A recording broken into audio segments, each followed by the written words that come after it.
Awal mulanya ngeten Pak Bandi. Kula niku diundang oleh pejabat, pengusaha batu bara, kali penyanyi dangdut yang lagi tren waktu itu. Kula kon ngaji 1 jam, penyanyi dangdut nyanyi 4 lagu. Mulai acara waktu itu ya. Penyanyi dangdutnya disangoni 150 juta. Kiai ini sing ceramah disangoni 75 juta. Itu di hadapan saya, Pak. Langsung tak balik ke Pak pejabat wis ora usah disangoni saya. Saya mulai. Sudah sing disangoni penyanyi dangdut saja. Saya enggak usah. Begitu ke hotel, pejabatnya moro tengah kamar kula. Gus, ngapunten, ada yang salah. Mboten ting salah, Pak. Tapi sampean niku lucu. Penyanyi dangdut nyanyi 4 lagu tok, mung buka titik, jos. 150 juta. Ayo. Gus Kausar dengan segala intelektualitas dan dengan segala keilmuannya lara ngaji niku ya Allah persiapane mutolaai sekian jam disangoni saonone. Ini enggak fair. Kalau ajaran Kasampuran, kata guru saya yang saya tahu, tidak boleh seorang pun berniat menjual ilmu, tidak boleh seorang pun berniat menjual tenaga dan apalagi menjual suara. Ini baru saya ngomong gitu loh, baru saya ngomong karena guru kami adalah guru hakikat ya. Pada prinsipnya, hei Gus Miftah, menjual ilmu juga tidak boleh, menjual suara juga tidak boleh ya. Karena apa? Itu anugerah Tuhan yang semestinya digunakan untuk ibadah. Mohon maaf ya, Gus Miftah itu pemain ketoprak apa Ustadz? Kan pakai blangkon, pakai teken. Tapi ulo salam yo atur bagyo wis muga nusantara. Oh, wilayah jati nuhuni hajat-hajat leluhur Nusantara tapi uluk salam mulia. Karena sedang trending topik, jadi saya sering muncul di beranda ya, melihat tempo-tempo dulu Gus Miftah saat ceramah, pengakuannya diundang oleh pejabat, namun disandingkan dengan seorang artis yang sedang trending pada saat itu, mungkin Inul Darastita atau siapa, atau mungkin Dewi Persik dan lainnya, saya kurang memahami persis. Namun saya melihat urean Gus Miftah dalam berceramah atau mengadakan pengajian. Di situ ada Gus Kausar, itu putranya Kiai Ploso ya, Kiai Jazuli siapa mungkin itu, saya nggak paham persis. Walaupun saya sering diundang ke Jawa Timur ya, kiai-kiai besar pun ya saya tidak memahami persis karena sanatnya atau urut-urutannya itu kan ya kami tidak begitu perlu. Cuma orang-orang yang terkenal tentunya saya tahu. Kalau di situ ada Gus Kausar yang dari Ploso, lalu ada Gus Miftah. Lah dalam ceramah itu mengatakan bahwa pernah diundang oleh salah satu pejabat, disandingkan dengan orang yang di situ predikatnya adalah penyanyi lah atau biduan.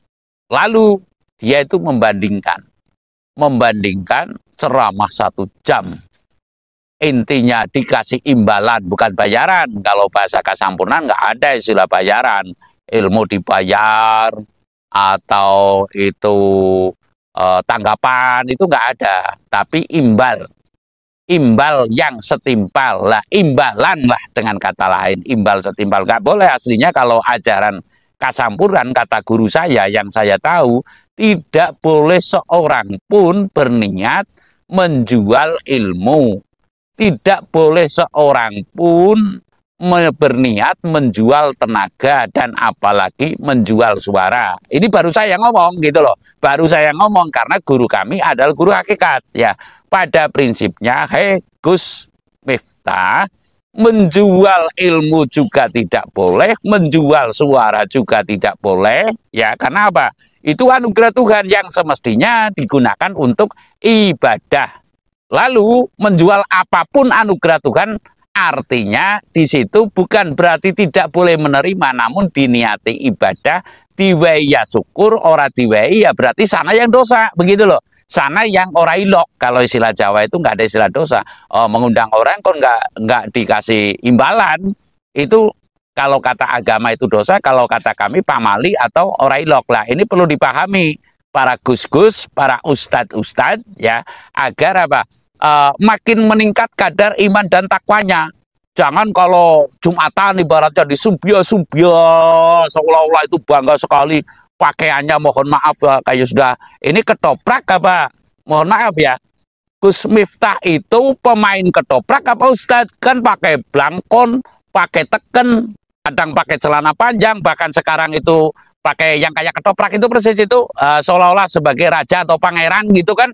Gus Miftah ini ketoprak apa Ustadz apa-apa lah, saya kan patut bertanya lah, seyogianya artinya dengan kata-kata yang terlontar dari Gus Miftah itu memahami persis ya, yang namanya suara itu nggak boleh diperjualbelikan, dan lalu ilmu juga tidak boleh diperjualbelikan, dan lalu mohon maaf penampilan pun tidak boleh berniat untuk diperjualbelikan atau sensasional. Ini namanya orang kalau bahasa umumnya masih a priori hanggunggung diri, kalau istilah Jawa itu hanggunggung diri lah. Semestinya Gus Miftah ini mempelajari sabar, ndarmo, lan narimo agama-agame agama suci. Kan saya sering mengatakan bahwasanya menungsa manusia siapa, dari mana asalmu? Dari kodratullah ya, kodratullah itu ya kodratnya Allah, lalu dicipta oleh siapa? Oleh Tuhan yang Maha Esa atau Allah.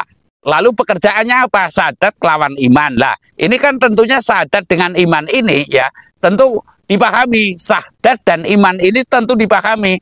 Lah lalu makanannya apa? Sabar, ndarmo dan narimo lah. Saya menyampaikan di sini intinya bahwasanya Gus Kausar itu akan menjadi kiai atau akan menjadi penyanyi, begitu loh. Artinya levelnya kalau begini itu kan lebih penting mana, kiai dan penyanyi, kan seperti itu. Nah tentunya tidak boleh Gus Kausar itu iri dengan penyanyi, mengimbang-imbangkan ya, mohon maaf, mengimbang-imbangkan kiai 1 jam ceramah, lalu mohon maaf Ustadz 1 jam ceramah, lalu biduan 4 lagu, biduan dikasih 150 juta, dan lalu dia sebagai kiai 1 jam hanya dikasih 75 juta, dan lalu dikembalikan. Lah ini namanya orang ngecewakan, membuat kecewa yang mengundang. Lah ini pantangan besar.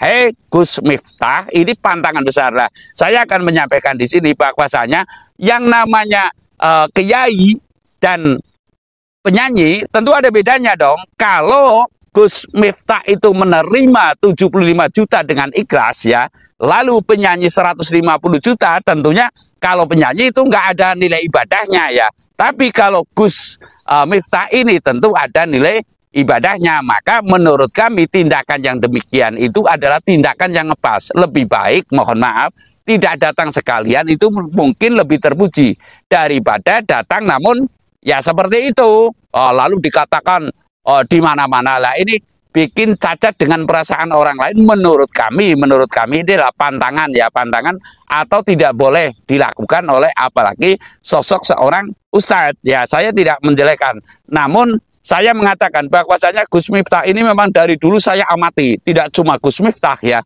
banyak sekali apalagi para habaib itu yang terlalu merendahkan kepada sesama hidup, merendahkan kepada ajaran-ajaran, mohon maaf, keyakinan kejawen, umpamanya wah bulan suro mari kita dan sebagainya.